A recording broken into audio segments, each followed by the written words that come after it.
this is LaserBolt and welcome to today's video, guys. Today we're going to be talking about the controller settings that you want to have in Halo Infinite. These controller settings are going to make you play like a pro, get your aim on point, and be able to compete with those pesky PC players that have a whole arm to shoot you. So if this sounds like something you're definitely interested, a like would be greatly appreciated. And don't forget, guys, to subscribe to the channel, turn on all your notifications so you guys won't miss our Halo coverage. And we want to show a little bit more love and support to consider becoming part of the Bolt Nation. We'd love to have you here by hitting that join button or hitting that follow on Facebook. So let's go ahead and dive into the controller settings. Alright, so let's start off with the controller settings. And we're going to start off with button layout. Now for button layout, I personally run default. The reason why I run default is because I have an elite controller, I have back paddles, so I don't need to change anything up. But for those of you who are trying to figure out how, I don't have paddles, what you recommend, button puncher is actually pretty good. It's going to let you keep your both thumbsticks on the paddle, on the controller itself, without being able to have to take them off and be able to use different buttons. So that's what I would probably recommend, but I run default, so that's what I would recommend keeping it if you have paddles on the back of the controller. If you guys would like to see a video on the elite controller and what do I have mapped to what, please let me know in the comment section down below, and we'll try to get that video off to you guys as quickly as we possibly can. Now for the thumbstick layout, we have that on default as well. Vibration, we're going to turn that off. Two reasons why we always keep vibration off. Number one is when you get shot, your controller will vibrate, and sometimes it will throw your controller off just a little bit and make you miss those shots or react very slowly.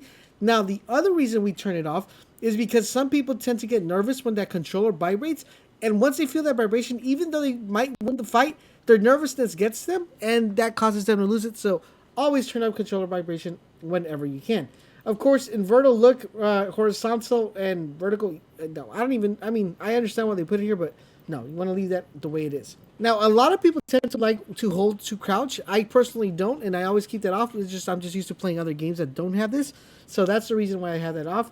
Hold to zoom, that's another option that a lot of people like to have, so I definitely would recommend hold to zoom.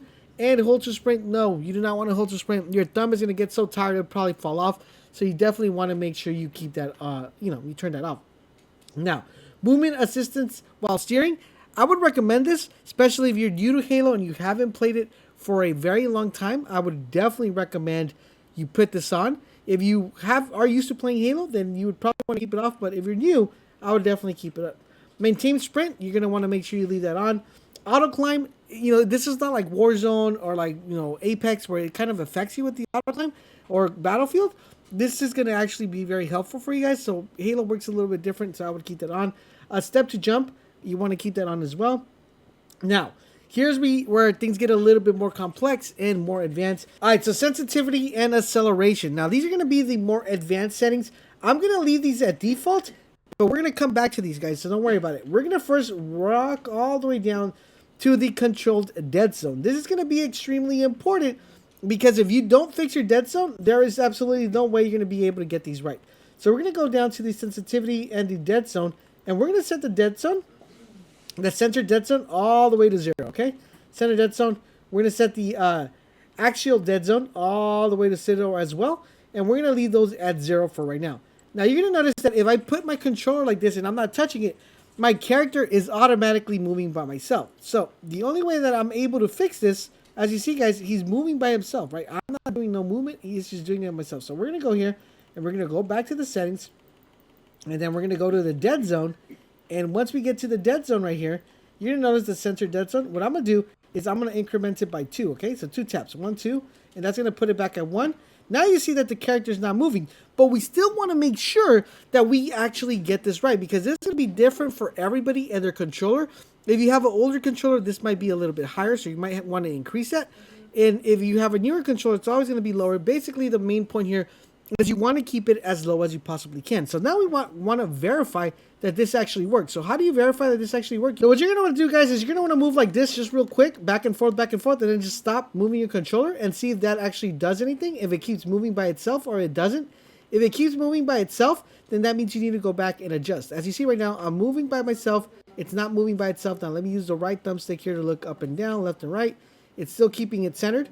All right, still keeping it centered, back and right. So that means I am good and stable at 1. But like I said, for you guys, it might be a little bit different. Your controller's a little bit older, or if not, then you're definitely going to want to play with that as much as you can. There you guys have it. So now, we're going back to the settings once again. And within the settings, we are going to go and work on our sensitivity, because there's another one. There's the move thumbstick sensitivity, and then there's the look thumbstick sensitivity. So this one's going to work the same way. We're going to go ahead and turn this down. And we're going to go ahead and turn this down. So the other one was when you're moving. So if you move like this, you leave your controller and it doesn't move. But as you guys notice right now, I'm not moving because we already solved the move sensitivity, but my controller is actually moving by itself. If you see the crosshair, you can see it just a tad bit that it's moving by itself, and you see right there moving by itself again. So what we're going to do is we're going to go back to the settings, we're going to head back to the dead zone, and now we're going to fix the look sensitivity and not the move sensitivity. So for our look thumbstick sensitivity, once again, incremented by 1, and it seems like this one's just moving just a tad bit. So we're going to go ahead and increment it by 2 here. Once again, 2 taps, and then we're going to try it again. So we're going to move, see if it moves by itself. We're going to see if it moves. If it's moving, it's not moving by itself. See if it's moving. But what we do have now is we are going to zoom in, and you see the thumbstick is moving by itself, it's moving to the left, just a tad bit right there. If you guys notice, I'm not moving, but my look is actually moving. So we're going to go back to the settings and go down here and go to the sensitivity right here. And we are going to go and do the same thing. Once again, increment it by 2. Increment it by 2. And then we're going to come back in here and try it again. See if it actually moves. All right, so just keep moving your thumbsticks. Keep moving your thumbsticks. See if it's actually moving. So make sure you slide to see if the move is correct. The whole point here, guys, is after you finish adjusting these 2 settings, you want to make sure that nothing's moving by itself. So as you see right here, it's pretty static. Okay. Pretty set. Okay, we got a little bit of movement, very faintly movement. So we're going to go back to the settings. Same thing, guys. Go back to the settings and go to our look sensitivity. And we are going to go ahead and increment it by 1 this time around because it's very minor. And then we're going to try to do it again. Okay. And then we're trying to do it again. So we're just trying to see if it moves by itself. If it doesn't move by itself, this is going to help a lot because especially when you jump and you come down, you want to make sure your hair trigger is always right on point. So we're going to do that again. And it seems to be pretty dead center, so I'm pretty satisfied where we're at. Now, these are my settings. You could probably start off with these settings if you want, if you don't want to be adjusted it. But my suggestion is to always bring it down to 0 and then move it up as you go from there. All right, so now that we covered those, guys, let's go into the ones that I said were a little bit more advanced. So this one here, guys, is your sensitivity and your acceleration. Basically, this is just how fast your acceleration is when you look, and this is how you accelerate when you're looking horizontal or vertical. So it just means, do you want it to be fast when you're doing this or that? So my look acceleration is always going to be up into the 3s. A lot of people like to have it in the 5s because they like to move fast. I like to find my targets really good. So 3 is perfect for me. Now, the one I would recommend is you want to make sure that your horizontal is always higher than your vertical because you're not going too much you're not doing too much verticality here. So you want to make sure that your horizontal is always higher because you want to make sure you are able to target targets a lot faster than others. So what you want to do, guys, is you want to make sure you keep that high and keep your vertical 1% lower. So 5 and 4. The way to test this is you want to see how fast you're able to look up and how fast you're able to move from left to right. As you guys see, from left to right, it's moving a lot faster. When I look up and down, it's moving a little bit slower. So it lets me center that shot a little bit better. Or if you feel it's too fast, you could always bring that down and go to settings and back into here and change those 2 settings to your likings. But once we have our dead zone corrected, that is when we want to mess with this, because a lot of people mess with this and they don't fix their dead zone first, and that's what really puts them off. So we're going to test this out right here. So that's a little bit better right there. It feels a little bit more smoother up and down.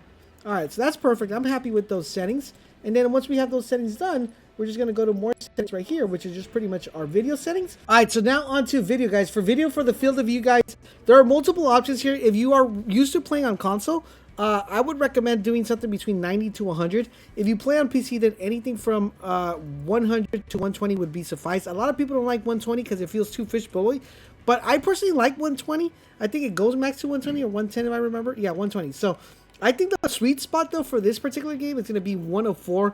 I think that not only gives you a good field of view because you have a lot of view of the landscape, but it doesn't make you feel like you're running it like in a fishbowl where you're kind of being zoomed in. So I think 104 would be the ideal number. I would play with anything from 90 to 110, and I think those would be the perfect numbers. I would play that up to you, but if you guys want to take my advice, 1 to 4 would be definitely really awesome.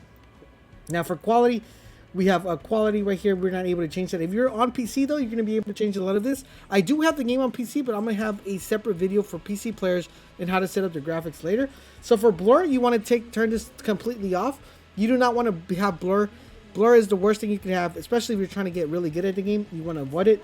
Screen shake, you want to remove screen shake. You don't want your screen shaking at all, regardless. If you want to have an immersive experience, that's awesome. But guys, if you want to be better at the game and become like a pro, then you're definitely going to want to remove this and take that off. Exposure, you're going to want to set this up to 40 or less. That's going to be very intuitive for you guys. It's going to reduce the intensification of the effects and brightness, so that's going to give you a little better visibility. Full screen effect, we're going to leave that at 100 and leave that default. So that's pretty good because you want to make sure when your shields are recovering and all that good stuff. Speed line, you want to leave that checked. And sharpening, you want to turn it on to 70 because it's going to give you a little bit more crisp edge details and give you a little bit better textures. So you're going to be able to see enemies just a tad bit better. Now for audio, guys, this is going to be mostly personal preference, but for the main audio, you want to make sure you have those, that's going to be what you guys, I usually like to keep the music down to like 5, menu music down to 5 as well. Sound effects, I do like to keep them high. Environment effects, I like to keep them high as well. And hit detections effects, I do like to keep those as 10 as well. And for the hardware, guys, that's all going to be personal preference. We're going to go to the UI. For the hub, I just pretty much keep this at default, guys. The tips and tutorials are cool for the beginning, but you can turn those off whenever you want. But other than that, guys, those are the best controller settings. You're going to want to make sure you set your dead zones correctly so you guys can be hitting those crispy shots. It's going to increase your gameplay. And trust me, guys, if you guys make these changes, you're going to notice that your KD is going to go up, your kills are going to go up, and you're just going to be a better player in the battlefield of Halo. Because sometimes it could just be your controller that's making you miss those shots. I hope you guys are finding these videos helpful and informative. If you are doing a huge favor, guys, drop a comment, drop a like. But most importantly, subscribe to the channel. Turn on all those notifications so you guys won't miss when our videos go live.